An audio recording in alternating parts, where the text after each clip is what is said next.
1525년 4월 스위스의 시틀강에서 그레벨, 만치, 블라우록, 르블린, 브로스를 포함한 35명의 사람들이 이 알프스의 눈 녹은 강물 속으로 천천히 들어가고 있었습니다.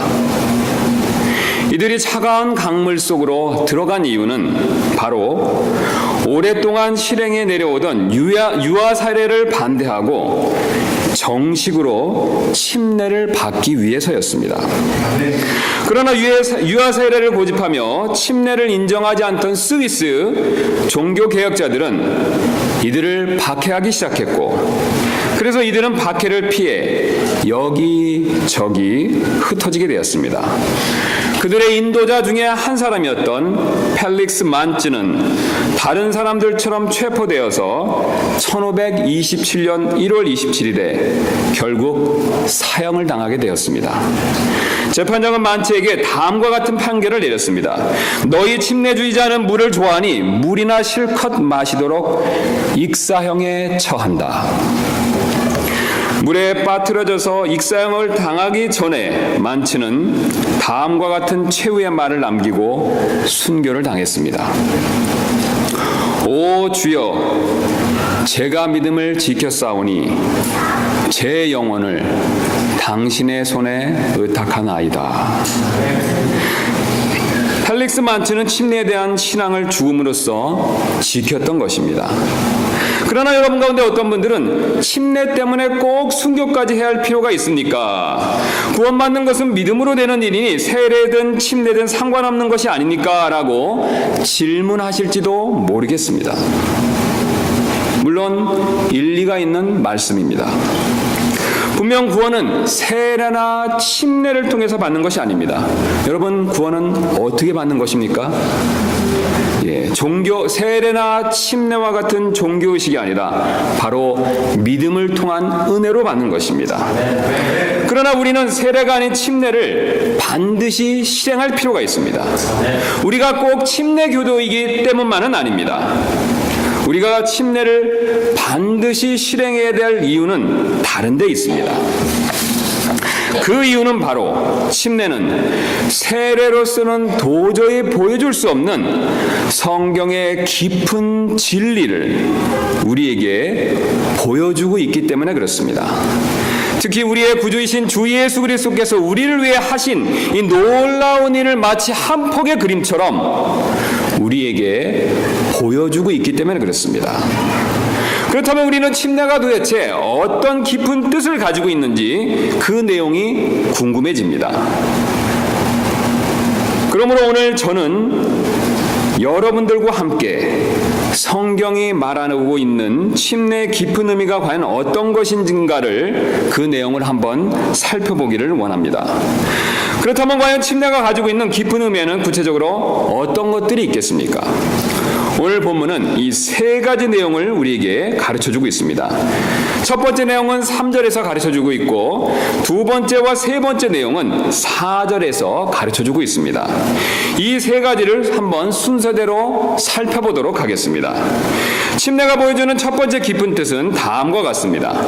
구원받은 우리는 그리스도와 절대로 떨어질 수 없다는 사실입니다. 이 사실을 이해하기 위해서 우리는 가장 먼저 이 침례라는 단어를 자세히 한번 살펴볼 필요가 있습니다. 침례는 우리가 여러분이 이미 익히 잘 아시는 대로 이런 어떤 물이나 액체에 이렇게 잠긴다 또는 담가진다라는 그림을 기본적으로 가지고 있는 단어가 됩니다. 그러나 이것이 전부가 아닙니다. 사실 그 이상의 의미가 있습니다. 왜냐하면 만약 침례가 단순히 이렇게 잠긴다, 담가진다라는 의미가 전부라면 사도 바울은 오늘 우리가 읽은 본문에서 침례라는 단어를 굳이 사용할 필요가 없었습니다. 그냥 잠겼다 또는 담가졌다라는 단어를 사용해도 충분했을 것입니다. 사도 바울이 지금 침례라는 단어를 굳이 쓴 이유는 잠긴다는 것 이상의 그 어떤 의미가 있는 것을 우리에게 알려주기 위해서 그것을 사용한 것입니다. 그렇다면 바울이 침례라는 단어를 통해서 지금 말하고자 하는 바는 무엇이 되겠습니까? 침례는 가장 먼저 A라는 어떤 것이 이런 B에 잠겼다라는 뜻을 가지고 있다는 것을 제가 조금 전에 말씀드렸습니다. 그러나 제가 조금 전에 말씀드린 대로 그것이 전부 다가 아닙니다.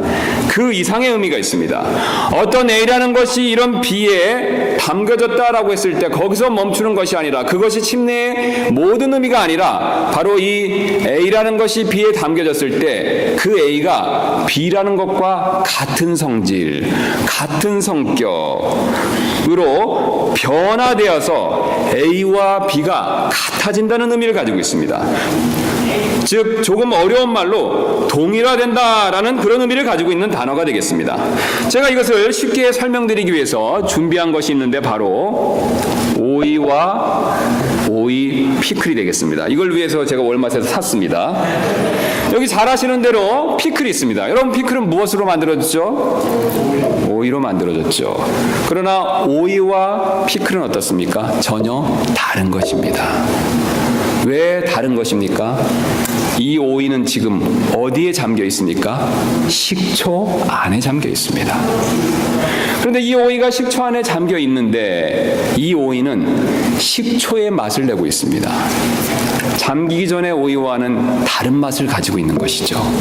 그래서 사람들은 식초에 담긴 오이의 맛을 다른 식으로 표현합니다. 피클, 곧 피클의 맛을 가졌다라고 이렇게 표현하고 있습니다. 성경시대의 사람들은 이런 의미를 분명히 알고 있었습니다. 그래서 성경시대 사람들은 이 피클을 만들기 위해서 오이를 식초에 담갔을 때 다음과 같은 표현을 썼다고 합니다. 오이가 식초에 침례되어졌습니다. 실제 그런 문헌들이 지금도 남아 있습니다.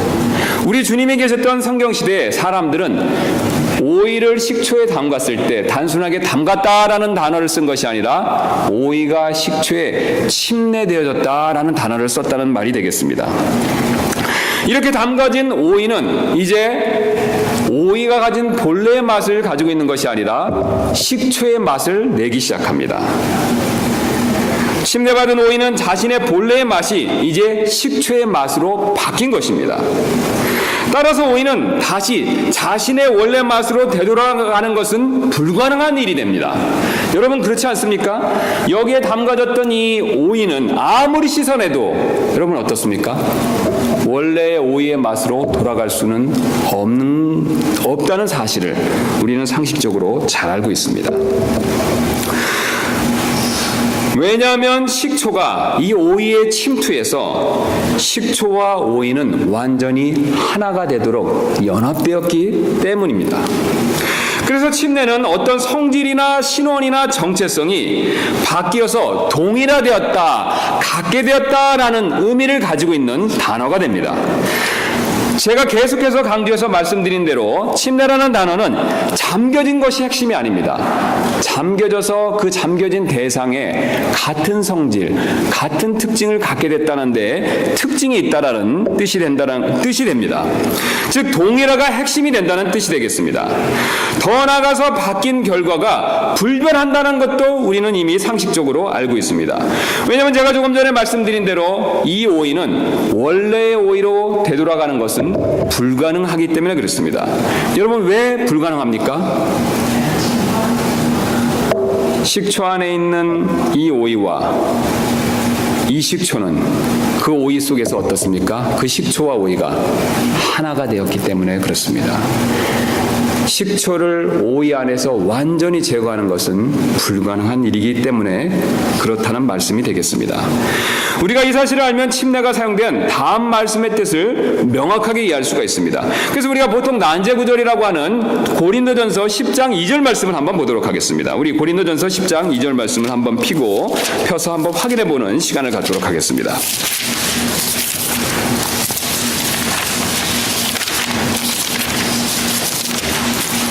10장 2절에 우리가 잘 아시는 대로 이렇게 말씀하고 계십니다. 모두가 구름과 바다 속에서 모세에게로 침례를 받고, 자, 우리가 10장 2절 말씀을 언뜻 보면 상당히 이해하기 어려운 난제 말씀이라고 생각하기가 쉽습니다.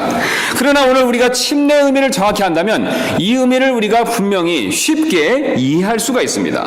지금 사도 바울은 고린도전서 10장 2절에서 무엇을 말씀하고 있냐면 이스라엘 백성들이 1절 말씀 후반부를 보니까 또한 형제들아 나는 이것을 너희가 모르기를 원치 아니하노니 곧 우리의 조상들이 다 구름 아래 있고 모두 바다를 지나가며 그래 바다에 침례받았다라고 얘기하고 있는 것이 아니라 2절 말씀 보니까 모두가 구름과 바다 속에서 바로 모세에게로 침례를 받았다라고 말씀하고 있습니다.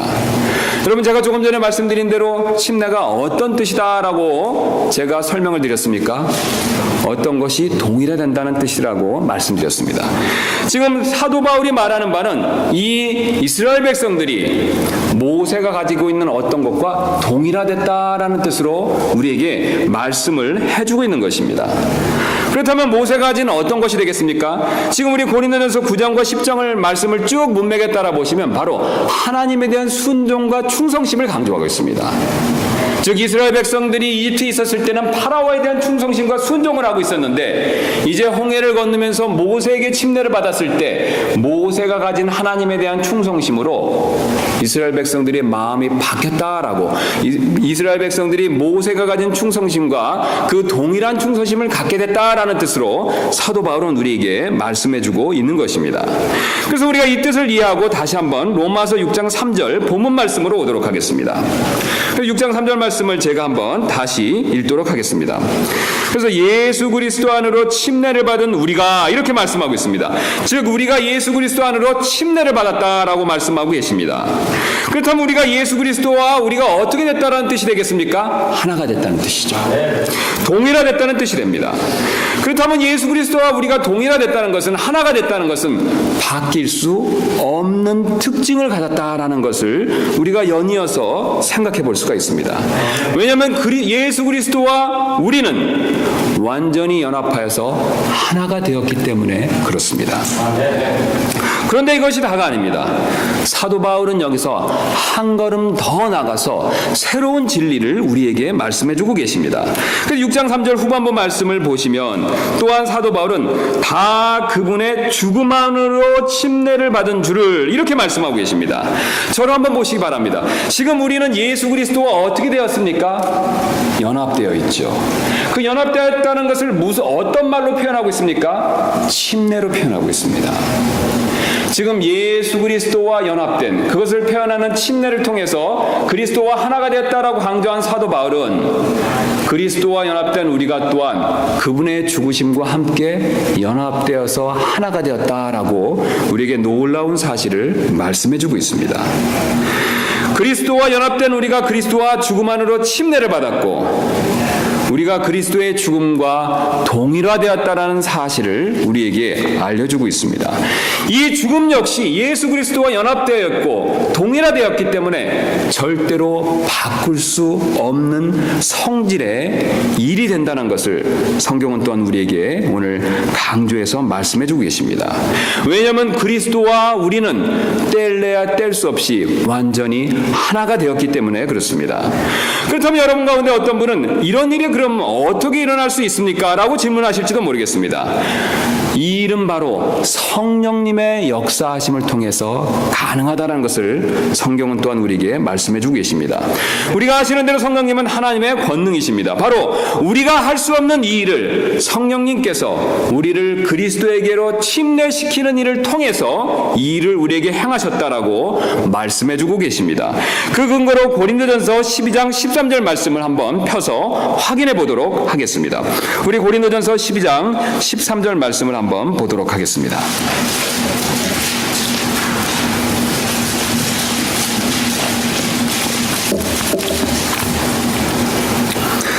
사도 바울이 이렇게 말씀하고 계십니다. 우리가 유대인이나 이방인이나 매인자나 자유로운 자나 모두 그 다음에 한 성령에 의해 침례를 받고, 우리가 침례를 받았다라고 말씀하는데 누구를 통해서 침례를 받았냐면 한 성령님을 통해서 침례를 받았다라고 말씀하고 계십니다.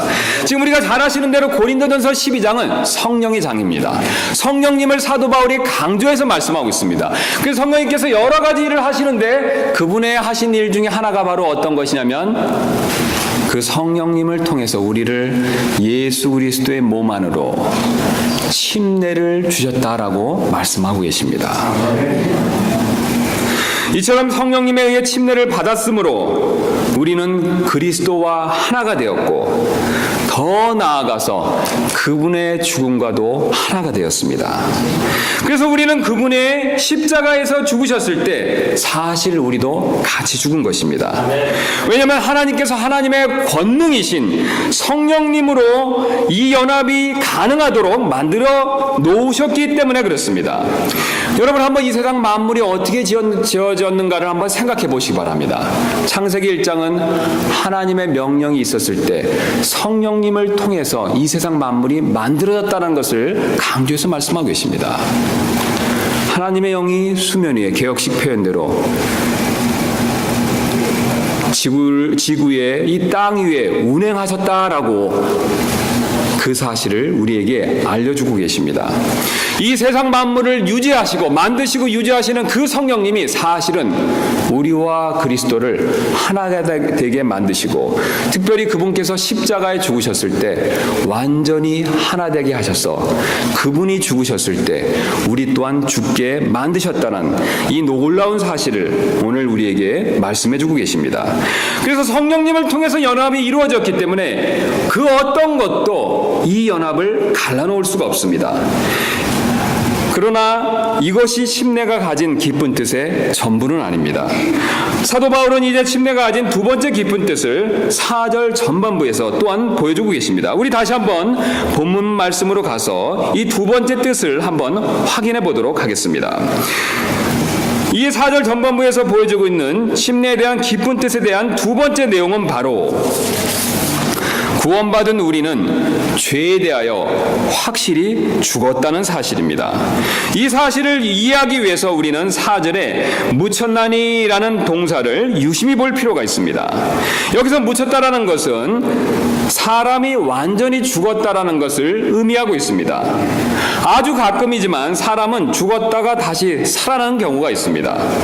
예를 들어 죽었지만 수시간 이후에 몇 시간 이후에 살아나는 경우가 아주 가끔 있습니다.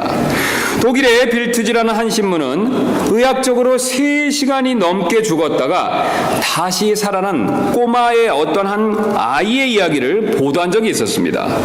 폴이라는 이 3살 먹은 남자아이가 독일 브란덴부르크 리첸에 있는 할아버지의 집 정원에서 놀다가 호수에 빠지는 일이 있었습니다. 폴의 할아버지가 폴을 발견했었을 때 아이는 사실상 죽은 상태였습니다. 그래도 할아버지는 손자를 안고 병원으로 달려가서 헬리콥터까지 동원해서 그 아이를 베를린 교회에 있는 큰 병원으로 옮겼고 4명의 의사들이 아이를 살리기 위해서 수시간 동안 애를 썼지만 소용이 없었습니다. 3시간 18분 뒤 의사들이 포기하려던 그 순간 폴의 심장이 갑자기 뛰기 시작했습니다. 당시 자리에 있던 로더라는 의사는 태어나서 이런 경험은 처음이라며 사실상 죽었다가 다시 살아난 것이다 라고 말하는 뉴스가 있었습니다. 또 다른 예로 이번에는 죽은 뒤 한참 뒤인 장례식 도중에 사람들이 가끔 살아나는 경우도 있습니다. 88살인 브라질의 마리아 콘세이카오라는 할머니는 크리스마스 이브에 병원에 도착했을 때 의사분들이 그녀가 고혈압으로 인한 동맥 폐색으로 사망했다는 진단을 내렸습니다. 할머니는 장례식을 치르기 위해 입관됐고 성탄절인 25일 오후 5시에 할머니를 매장하기 위한 장례식이 치러지기 시작했습니다. 그런데 장례식에서 할머니를 매장하려던 인부들이 할머니가 아직 죽지 않은 것 같다라고 말했습니다. 그래서 가족들은 서둘러 할머니를 다시 병원으로 옮겼습니다.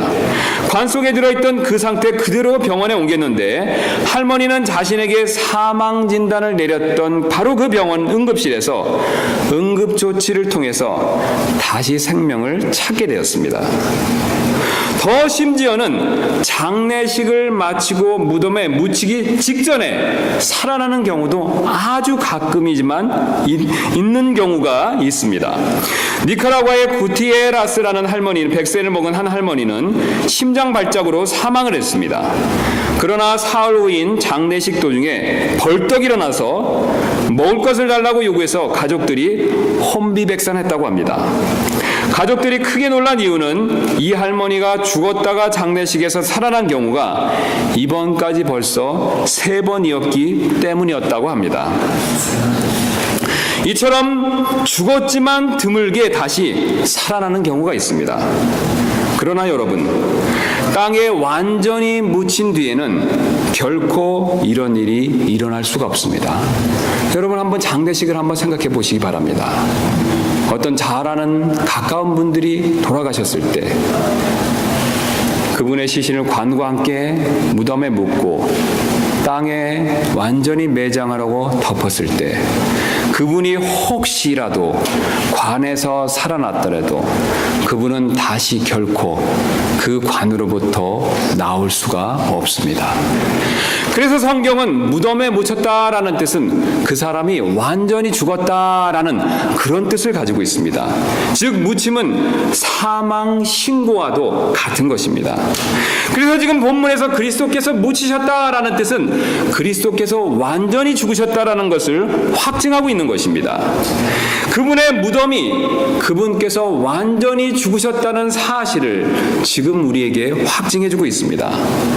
그렇다면 그리스도께서는 무엇 때문에 이렇게 완전히 죽으셨습니까? 대부분의 분들은 우리의 죄를 위해 죽으셨다라고 대답하시기가 쉬울 것입니다. 물론 맞는 대답입니다. 그러나 오늘 성경 본문은 다른 사실에 대해서 우리에게 말씀하고 있습니다. 만약 여러분이 이 다른 사실을 아직도 모르셨다면 여러분은 사실 십자가에 대해서 아직은 한쪽 면만을 알고 계신 것 뿐입니다. 제가 이 이해를 돕기 위해서 지금 동전 하나를 준비해 왔습니다. 이 동전은 우리 잘 아시는 대로 2가지 면이 있습니다. 어느 면을 쓰든지 상관이 없습니다. 한쪽 면을 썼을 때는 다른 쪽 면을 볼 수 없고 다른 쪽 면을 봤을 때는 또 반대편 면을 볼 수가 없습니다. 그러나 어느 쪽 면을 쓰든지 동전을 사용하는 데는 문제가 없습니다. 마찬가지로 십자가도 동전과 같이 양면이 있습니다. 한쪽 면은 바로 그리스도께서 우리의 죄를 위해 죽으셨다라는 진리를 보여주고 있고 또 반대로 그 다른 쪽 면에서는 바로 우리의 죄에 대하여 죽으셨다라고 그 사실을 우리에게 말씀해주고 계십니다. 즉 그리스도께서는 죄를 위해서 죽으심과 동시에 죄에 대해서 죽으셨다라고 우리에게 말씀해주고 계십니다. 10절이 그 사실을 우리에게 분명히 보여주고 있습니다. 우리 10절 말씀을 다시 한번 보시면서 확인해 보도록 하겠습니다. 6장 10절 말씀 되겠습니다. 그분께서는 죽는 것을 통해 친히 뭐라고 말씀하고 계십니까? 죄에 대하여 단 한 번 죽으셨으나 죄를 위해 죽으셨다라고 말씀하고 있지 않으십니다. 죄에 대하여 죽었다라고 말씀하고 계십니다. 즉 이것은 그리스도께서 죄에 대하여 죽으셨다라는 것은 그리스도께서 죄와의 관계성이 완전히 끝났다라는 것을 우리에게 가르쳐주고 계시는 것입니다. 성경은 죄를 살아서 행동하는 어떤 인격체로서 묘사하고 있습니다. 창세기 4장 7절이 이 사실을 우리에게 잘 보여주고 있습니다. 우리 한번 창세기 4장 7절 말씀을 가셔서 확인해 보도록 하겠습니다.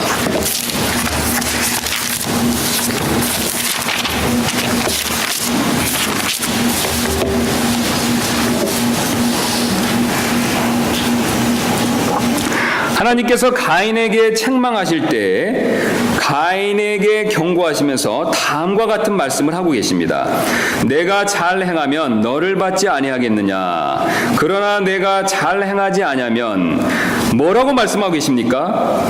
죄가 문에 엎드려 있느니라. 여러분, 지금 죄를 하나님께서는 살아있는 어떤 인격체로서 묘사하고 있는 것을 확인할 수가 있습니다. 여기서 엎드려 있다라는 동사는 이런 뜻이 됩니다. 육상 선수들이 달리기를 시작하기 전에 이렇게 있는 일명 크라우칭 스타트법이라고 하는 그런 그림을 가지고 있습니다. 죄가 살아서 맹수처럼 우리의 마음 안에 돌진해 들어와서 우리의 마음을 차지하고 지배하려는 모습을 가지고 있는 것을 하나님께서 우리에게 알려주고 계십니다. 그런데 놀랍게도 이 죄는 우리를 다스리고 지배하려는 힘을 가지고 있는데, 오늘 그리스도께서 그 죄의 죽으심과 동시에 우리 또한 연합하여서 그 죄에 죽었기 때문에 우리는 더 이상 그 역사하는 죄, 우리를 지배하려는 죄와 관계가 완전히 끝났다는 사실을 우리에게 말씀해주고 계십니다. 사실 우리가 구원받기 전에 죄를 지었습니다. 그리스도의 성경은 무엇을 말씀하고 계시냐면, 우리가 도덕적으로 잘못되거나 우리가 어떤 능력의 부족함이 있어서가 아니라 사실은 우리가 죄의 종로로 타는, 죄의 지배를 받고 있는 죄의 노예이기 때문에 죄를 짓고 살 수밖에 없었다라고 말씀해주고 계십니다. 그래서 우리가 잘 아시는 대로 요한복음에서 예수님께서는 이스라엘 백성들에게 너희가 죄의 종이다라는 사실을 선포했을 때 내가 바로 너희들에게 죄로부터 자유함을 줄 그 구원자다라는 것을 강조해서 말씀하셨다는 것을 잘 알고 있습니다. 사실 우리가 죄인이었다라는 것은 죄의 지배를 받고 죄가 시키는 대로 무조건 하는 삶을 살았다는 것을 성경은 우리에게 말씀해주고 계시는 것이었습니다. 그러나 이제부터는 그리스도가 죄에 대해서 죽으시는 것을 통해서 우리 역시 죄에 대해서 죽었고 이것을 통해서 죄의 지배로부터 자유롭게 됐다는 사실을 우리에게 말씀해주고 계십니다. 사실 그전에는 죄의 노예였지만 이제는 죄의 지배로부터 자유롭게 된 하나님의 의의 새로운 종이 됐다는 사실을 우리에게 알려주고 계십니다. 그렇다면 이런 자유가 어떻게 주어졌습니까? 조금 전에 말씀드린 대로 그리스도께서 죄에 대해 죽으셨을 때 사실 우리도 그분과 연합하여서 함께 죽었다라는 사실을 오늘 주님께서는 우리에게 말씀해주고 계시는 것입니다. 이처럼 우리는 그리스도와 하나가 되어서 그분이 죄에 대해 죽으시고 묻히셨을 때 함께 죽고 묻힌 것입니다. 그러므로 우리는 이제 죄의 지배로부터 완전히 벗어나게 되었습니다. 즉 죄의 지배로부터 자유롭게 된 것입니다. 그러나 사도 바울은 여기서 멈추지 않고 침례가 가진 마지막 깊은 뜻을 이제 4절 후반부에서 우리에게 보여주고 계십니다. 이 침례가 보여주는 마지막 깊은 진리는 바로 구원받은 우리는 완전히 새로운 삶을 살게 됐다라는 사실을 우리에게 알려주고 계십니다. 이 사실을 이해하기 위해서 우리가 4절 말씀을 다시 한번 유심히 보실 필요가 있습니다. 4절 말씀을 한번 다시 보도록 하겠습니다. 그러므로 우리가 죽음 안으로 침례를 받아 그분과 함께 묻혔나니 이것은 그리스도께서 아버지의 영광을 힘입어 죽은 자들로부터 일으켜진 것 같이라고 말씀하고 계십니다. 여기서 일으켜졌다라는 것은 우리가 이미 익히 잘 아시는 대로 부활을 의미하고 있습니다. 즉 부활은 죄와 사망을 완전히 이기는 것을 보여주는 증거가 되는 것을 우리는 이미 익히 잘 알고 있습니다. 이 죄와 사망의 힘이 그리스도를 죽게 하고 무덤에 가두었지만 더 강한 힘으로 이 죽음의 사슬과 권세를 깨뜨리시고 우리 주님께서는 부활하신 것입니다. 사도행전 2장 24절은 그 사실을 다음과 같이 말씀하고 있습니다. 그래서 제가 그 말씀을 받들어 읽도록 하겠습니다. 2장 24절은 이렇게 말씀하고 계십니다. 하나님께서 그분을 사망의 고통에서 풀어 일으키셨으니 이는 사망이 그분을 붙들 수 없었기 때문이라. 바로 하나님께서는 하나님의 능력에 힘입어서 우리 구주 되신 예수 그리스도를 죽음의 사슬로부터 자유롭게 하시고 다시 살아나게 하신 것입니다. 그 결과 그리스도께서는 이제 이 땅에 계시지 않고 하늘에 계십니다. 여러분 이 사실을 믿으십니까? 그리스도께서는 지금 어디에 계십니까? 하늘에 계십니다.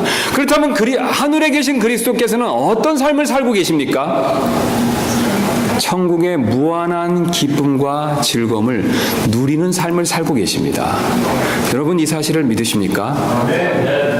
그리스도는 이루 말할 수 없는 천국의 무한한 기쁨과 복락을 누리시는 삶을 지금 살고 계십니다. 어떻게 이렇게 새로운 삶을 누리고 계십니까? 바로 죄와 사망으로부터 승리하시고 부활하시고 승천하셔서 오늘 본문에서 말하는 것처럼 하나님의 우편에 앉아 계시기 때문에 그렇습니다. 그런데 성경은 오늘 놀랍게도 더 놀라운 사실을 우리에게 알려주고 있습니다.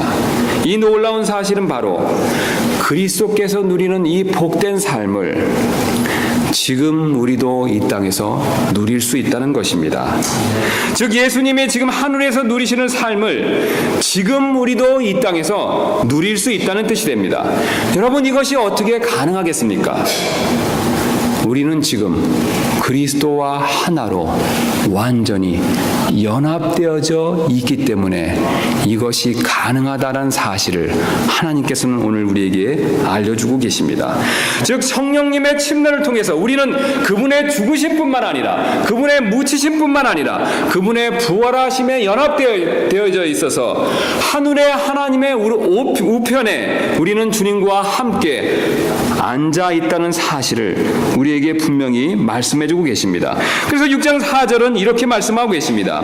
그러므로 우리가 죽음 안으로 침례를 받아 그분과 함께 묻혔나니 이것은 그리스도께서 아버지의 영광을 힘입어 죽은 자들로부터 일으켜진 것 같이 우리도 생명의 새로움 속에서 걷게 하려 함이라. 이 사실을 골로새서 2장 12절은 더 분명하게 보여주고 있습니다. 우리 골로새서 2장 12절 말씀으로 가서 한번 확인해 보도록 하겠습니다. 골로새서 2장 12절 말씀입니다.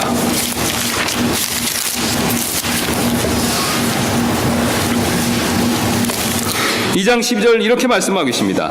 너희가 침례 안에서 그분과 함께 묻혔고 그분을 죽은 자들로부터 살리신 하나님의 활동에 대한 믿음을 통해 침례 안에서 또한 그분과 함께 일어났느니라. 여러분 이 사실을 믿으십니까? 침례 안에서 우리는 분명히 살아났다라고 말씀하고 계십니다. 이 살아난 이후에 일어난 일에 대해서 에베소서 2장 5절부터 6절은 더 자세하게 말씀해주고 계십니다. 우리 에베소서 2장 5절부터 6절 말씀도 한번 확인해 보도록 하겠습니다. 에베소서 2장 5절부터 6절 말씀은 이렇게 말씀하고 계십니다. 심지어 우리가 죄들 가운데 죽었을 때 우리를 그리스도와 함께 살리셨고 너희가 은혜로 구원을 받았느니라. 6절 말씀을 유심히 보실 필요가 있습니다. 또 함께 일으키사 그리스도 예수님 안에서 우리를 하늘의 처소들에 함께 앉히셨으니. 여러분 지금 무엇을 말씀하고 계십니까? 우리는 부활하신 주님과 함께 하늘의 처소에 앉아있다라고 말씀하고 계십니다. 즉 예수님께서 천국에서 누리시는 그 삶을 이 땅에서도 같이 누릴 수 있다라고 말씀하고 계십니다. 여러분 이것이 어떻게 가능하다라고 말씀하고 계십니까?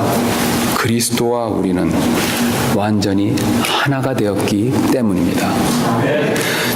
제가 이곳에 오고 수련회 가서 그 하이랜드의 멋진 경치를 사진으로도 찍고 핸드폰을 이용해서 동영상으로도 찍은 적이 있었습니다. 그래서 저희 아들이 민철이가 자신이 찍은 것과 또 제가 찍은 것도 일부 중에서 보고 그것을 카카오톡이나 페이스북 같은 데 이렇게 올려서 한국에 있는 가까운 사람들이 볼 수 있게 해준 적이 있었습니다. 근데 그분들은 이곳에 오지 못했지만 그것을 보고 즐길 수가 있었습니다. 여러분 어떻게 그것을 보고 즐길 수 있었습니까? 한국에 있는 그분들과 제가 이 카카오톡이나 인터넷을 통해서 연결되었기 때문에 그렇습니다. 그 연결된 것을 통해서 이곳에 있는 아름다운 경치와 좋은 것들을 보고 느끼고 즐기실 수가 있었습니다.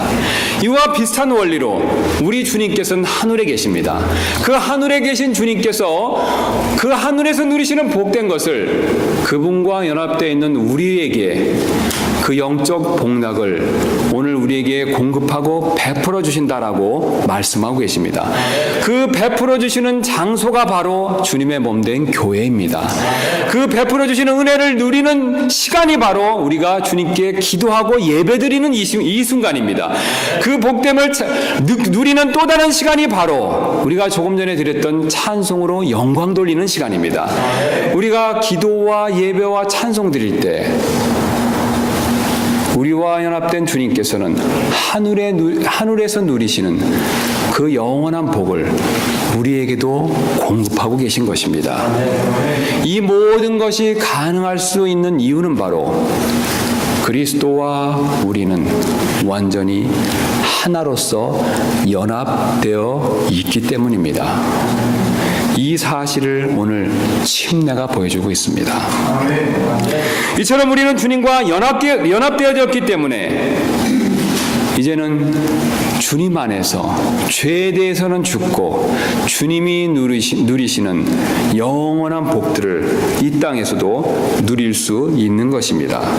이 놀라운 진리를 오늘 침례가 보여주고 있습니다. 지금까지 침례의 깊은 의미를 우리는 살펴보았습니다. 오늘 이제 이 말씀으로부터 몇 가지 교훈을 얻고 이제 말씀을 정리하도록 하겠습니다. 우리가 이 말씀으로부터 얻을 수 있는 첫 번째 교훈은 구원받은 것은 죄사함 이상의 의미를 가지고 있다는 사실을 우리는 반드시 알아야 한다는 것입니다. 구원받았을 때 우리는 분명히 죄사함을 받았습니다. 여러분 이 사실을 믿으십니까? 우리는 구원받았을 때 분명히 죄사함을 받았습니다. 그러나 우리 오늘 본문 말씀은 죄사함 이상의 사실에 대해서 우리에게 말씀해주고 계십니다. 바로 구원받았을 때 우리는 완전히 다른 세계로 옮겨졌다는 사실을 우리에게 알려주셨습니다. 구원받았다는 것은 단순히 천국행 티켓을 받은 정도가 아니라는 것입니다. 완전히 새로운 세계로, 새로운 왕국으로 옮겨진 것입니다.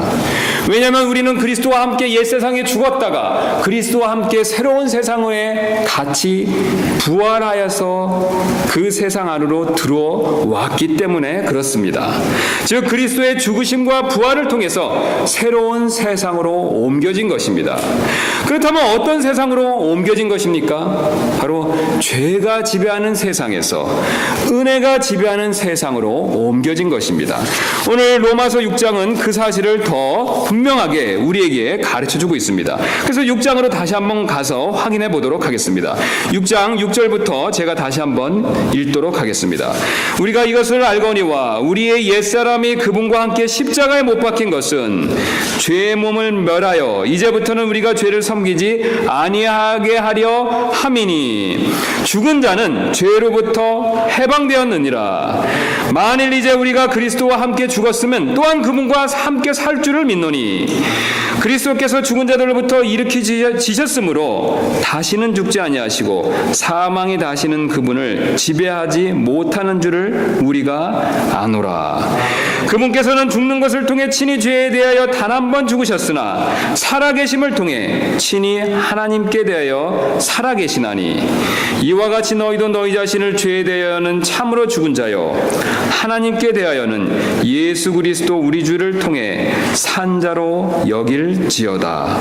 그러므로 너희는 죄가 너희의 죽을 몸 안에서 군림하지 못하게 하여 몸의 정욕 안에서 죄에게 순종하지 말고 또한 너희 지체를 불의의 도구로 죄에게 내주지 말며 오직 너희 자신을 죽은 자들로부터 살아난 자로서 하나님께 드리고 너희 지체를 의의 도구로 하나님께 드리라. 너희가 율법 아래 있지 아니하고 은혜 아래 있으므로 죄가 너희를 지배하지 못하리라. 여러분 오늘 하나님께서 무엇을 말씀해주고 계십니까? 우리는 죄가 지배하는 체계에서, 왕국에서 은혜가 지배하는 체계, 왕국에 있다는 사실을 말씀해 주고 계십니다. 우리는 은혜가 다스리고 통치하는 은혜의 체계 안에, 은혜의 지배 아래 있기 때문에 더 이상 죄를 섬기지 않을 수 있습니다. 하나님께서는 이 사실을 나사로의 부활 사건을 통해서 보여주신 적이 있습니다. 우리는 은혜 아래 있기 때문에 이제는 죄를 짓지 않고 살 수도 있습니다.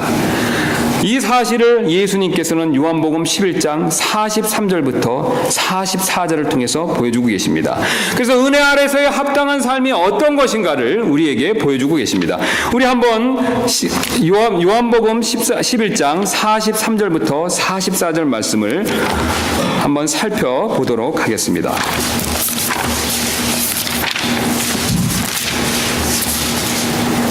예수님께서 이렇게 말씀하고 계십니다. 그분께서 이렇게 말씀하시고 큰 소리로 외쳐 나사로야 나오라 하시니 죽은 자가 수의로 손발이 묶인 채로 나오는데 그의 얼굴은 수건으로 묶였더라. 예수님께서 그들에게 이르시되 그를 풀어주어 그가 다니게 하라 하시니라. 우리는 분명히 주님께서 은혜 아래 있다라는 삶을 우리에게 은혜 아래에서 있으면서 은혜 아래에서 합당한 삶을 살아야 될 것을 말씀해 주고 계십니다. 그러나 우리가 은혜 아래 있기는 하지만 여전히 우리 몸 안에는, 육신 안에는 죄성이 남아 있습니다. 그 죄성과 싸울 필요가 있는 것을 예수님께서는 지금 나사로의 부활 사건을 통해서 우리에게 알려주고 계십니다. 예수님께서는 나사로를 살려주셨지만 나사로는 수위의 붕대로 여전히 감싼 채 있는 것을 우리는 오늘 요한복음의 본문 말씀을 통해서 조금 전에 확인해 보았습니다. 마찬가지로 이것은 우리에게 어떤 영적 그림을 보여주고 있는데 우리가 그리스도와 함께 부활해서 살아났지만, 영적으로는 살아났지만 여전히 죄성의 붕대가 우리 마음에 감겨 있다라는 것을 보여주고 있습니다. 그래서 죄성의 붕대를 우리가 계속해서 풀어주는 것이 필요함을 주님께서는 오늘 우리에게 알려주고 계신 것입니다. 그러나 마귀와 세상은 우리가 이 죄성의 붕대를 다시 우리를 감으려고 노력하고 있습니다. 그래서 우리가 죄를 짓는 것은 결국 죄성의 붕대를 다시 감는 꼴이 된다는 것을 주님께서는 우리에게 경고해 주고 계십니다. 하나님께서는 우리를 풀어주시려고 하는데 세상과 마귀는 이것을 다시 감으려고 하고 있습니다. 사실 예수님께서는 이 땅에 오신 목적을 양으로 생명을 얻고 이를 풍성하게 누리게 해주시기 위해서 오셨다라고 말씀해 주셨습니다. 예수님께서는 나사로가 수의의 붕대를 맨 상태로 계속 있게 하려고 살려주신 것은 아니실 것입니다. 예수님께서는 그의 수의조차도 벗겨주시기를 원하시고 계십니다. 왜냐하면 예수님께서는 나사로가 전처럼 자유롭게 걷고 먹으면서 하나님이 주신 좋은 것들을 누리는 삶을 살기를 원하시기 때문에 그렇습니다. 그러나 나사로는 그 붕대를 풀기 전까지는 이 세상에서 좋은 것들을 누리고 과거처럼 행복한 삶을 살 수는 없습니다. 그 전에 자신의 수의 붕대를 풀 필요가 있습니다. 마찬가지로 우리도 이미 우리가 구원은 받았지만 우리 마음의 죄의 붕대를 풀 필요가 있습니다. 그 죄의 붕대를 풀지 않는다면 주님이 주시는 풍성한 삶을 완전하게 누릴 수가 없습니다. 그러므로 우리는 죄를 지으면서 살아서는 안 됩니다. 우리가 구원받고 나서 죄를 짓는 삶은 사실 다시 죄의 붕대를 우리 마음속에 감는 것과 같은 꼴이 된다라고 주님께서는 오늘 우리에게 말씀해주고 계십니다. 그래서 우리가 죄 사함 받았다는 것은 단순하게 죄를 짓는 것을 용납했다라는 것을 의미하는 것이 아니라 은혜의 지배 아래에서 오히려 반대로 죄와 철저하게 싸워야 된다라는 것을 우리에게 알려주고 계십니다. 이제 우리가 살펴볼 수 있는 마지막 교훈을 확인해보고 이제 말씀을 마무리하도록 하겠습니다. 우리가 얻을 수 있는 두 번째 교훈은 바로 구원받은 것은 제2의 인생의 출발을 의미한다는 사실을 우리는 반드시 알 필요가 있습니다. 우리는 성령님을 통해 그리스도와 함께 죽고 묻히고 부활하게 되어서 현재 은혜 아래 있습니다. 그래서 내가 구원받은 날은 바로 내가 그리스도와 함께 죽고 묻히고 부활한 날입니다. 여러분 이 사실을 믿으십니까? 내가 구원받은 날은 단순하게 영적으로 거듭난 날일 뿐만 아니라 사실은 그리스도와 함께 십자가에 달리고 묻히고 부활한 날입니다. 즉 구원받은 날은 우리가 영적으로 그리스도와 함께 죽었다가 다시 함께 살아난 날이 됩니다. 구원받은 우리는 보통 생일이 2개 있다라고 이렇게 말할 때가 많이 있습니다. 육신의 생일이 있고 영적인 생일이 있다라고 이렇게 말할 때가 많이 있습니다. 그러나 우리가 오늘 말씀에 근거해서 본다면 사실 우리에게는 죽은 날도 2번이 있다는 사실을 우리가 분명하게 알 수가 있습니다. 앞으로 우리가 죽을 날과 사실 이미 우리가 그리스도와 함께 구원받았을 때 죽은 날이 있었다라는 사실이 되겠습니다. 우리가 육체적으로 태어난 날이 있습니다. 그리고 우리가 구원받은 날이 있습니다. 그리고 우리가 장차 죽을 날이 있습니다. 그런데 오늘 놀랍게도 주님께서는 이 구원받은 날에 우리는 예수 그리스도와 함께 십자가에 같이 죽고 묻히고 다시 살아났다라고 말씀하고 계십니다. 우리가 구원받은 날은 단순하게 천국행 티켓을 얻은 날이 아니라 바로 그리스도와 함께 죽었다가 다시 살아난 인생의 새로운 출발의 날이 된다라고 주님께서 우리에게 말씀해 주고 계십니다. 그래서 침례의식은 바로 우리가 구원받았을 때 우리의 영적인 장례식이 치러지고 또한 우리가 영적인 생일날을 맞이한 적이 있다는 사실을 동시에 보여주고 있는 것입니다. 그래서 침례식의 가장 큰 목적은 바로 우리가 침례교도임을 보여주기 위해서 행하는 것이 아니라 바로 우리가 그리스도 안에서 진정으로 죽고 묻히고 다시 살아났다는 사실을 간증하는 그런 의식이 된다는 사실을 주님께서는 오늘 우리에게 말씀해주고 계십니다. 그래서 침례의 진정한 목적은 구원받은 우리가 과거의 죄 아래의 삶을 청산하고 은혜 아래에서 새로운 삶을 살겠다고 하나님과 천사들과 성도들 앞에서 고백하고 다짐하기 위해서 행하는 의식이 된다는 사실을 오늘 주님께서는 우리에게 말씀해주고 계십니다. 여러분 결혼식에서 한번 많은 하객들을 불러 모아놓고 그 결혼식을 진행하는 이유를 생각해 보시기 바랍니다. 2사람만 있고 주례자만 있어도 결혼식은 진행될 수가 있습니다. 그러나 왜 많은 사람들을 불러놓고 하객들을 불러놓고 결혼식을 우리가 보통 진행합니까? 바로 많은 그 하객들 앞에서 2사람이 하나님 앞에서 죽음이 2사람을 갈라놓을 때까지 신실하게 결혼 생활을 유지할 것을 선언하고 약속하는 그런 증인으로 삼기 위해서 하객들을 불러 모아서 결혼식을 진행한다는 것을 우리는 이미 익히 잘 알고 있습니다. 그 하객들이 바로 이 결혼식의 증인이 되듯이 우리가 침례식을 베푸는 이유는 바로 우리가 그리스도와 함께 죽었고 살아나서 이제는 새로운 삶을 산다는 것을 만천하에 특별히 교회의 다른 성도분들에게 그것을 증언하기 위해서 치르는 행사라는 사실을 주님께서는 오늘 우리에게 가르쳐주고 계시는 것입니다. 그러므로 침례식은 나의 일부분만이 바뀐 것이 아니라 나의 전체가 다 바뀐 것을 믿고 간증하는 의식이 됩니다. 죽었다가 다시 살아난 사람이기 때문에 새 출발하겠다고 다짐하는 의식이 된다는 뜻이 되겠습니다. 그래서 과거에 돈 욕심으로 살았다면 이제는 돈 욕심을 버리고 새로운 삶을 살겠다고 다짐하는 그런 의식이 된다라고 주님께서는 오늘 우리에게 알려주고 계십니다. 왜냐하면 돈 욕심을 부렸던 나는 바로 십자가의 그리스도와 함께 죽었기 때문입니다. 또 과거에 불만이 가득한 삶을 살았다면 이제는 불만을 버리고 감사하는 삶을 살겠다고 다짐하는 순서가 된다는 사실을 주님께서는 오늘 우리에게 알려주고 계십니다. 왜냐하면 불만에 가득 찬 바로 그 나의 옛사람은 그리스도와 함께 십자가에 죽었기 때문입니다. 또 과거에 나밖에 모르는 이기심으로 빠져서 살았다면 이제는 이기심을 버리고 하나님과 다른 사람을 위해 살겠다고 다짐하는 의식이 된다라고 주님께서는 오늘 우리에게 알려주고 계십니다. 왜냐하면 이기심을 부리는 나의 옛사람은 바로 십자가에서 그리스도와 함께 죽었기 때문입니다. 사도 바울은 이 사실을 이렇게 선언하고 있습니다. 그리스도께 속한 사람들은 애착들과 정욕들과 함께 육신을 십자가에 못 박았느니라. 그러므로 우리는 새 사람이 되었기 때문에 현재 새 사람이 될 필요가 있습니다. 이것을 가장 잘 보여주는 의식이 바로 오늘 우리가 베풀 침례 의식입니다. 침례는 단순하게 물에 들어갔다 나오는 종교적인 의식이 아니라 우리가 바로 그리스도와 함께 죽었다가 묻혔다가 살아남으로 인해서 새로운 삶을 살겠다고 주님과 성도분 앞에서 약속하고 맹세하는 그런 아주 중요한 의식이 된다는 사실을 주님께서는 오늘 우리에게 알려주고 계십니다. 여러분도 언젠가 한번 침례를 받으신 적이 있으실 줄로 믿습니다.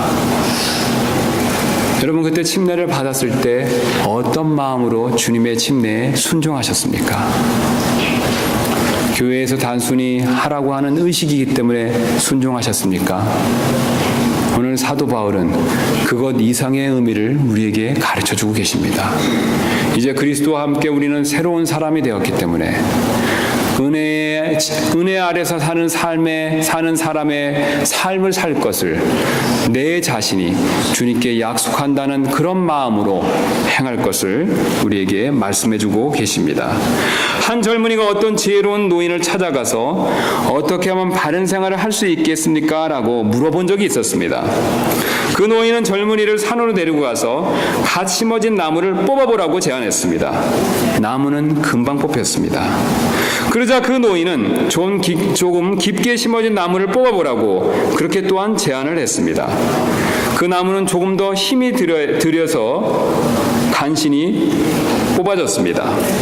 이번엔 오래된 나무를 하나 뽑아보라고 그렇게 제안을 했습니다. 젊은이가 도저히 뽑을 수 없다라고 하자 노인이 이렇게 말했습니다. 인간에게 습관이란 이런 것입니다. 나쁜 습관이 오래되면 버릴 수 없습니다. 여러분 우리는 그리스도 안에서 새로운 창조물입니다. 새로운 사람입니다. 새로운 삶을 살겠다고 우리는 침례식을 가졌을 때 그때 주님께 약속했습니다.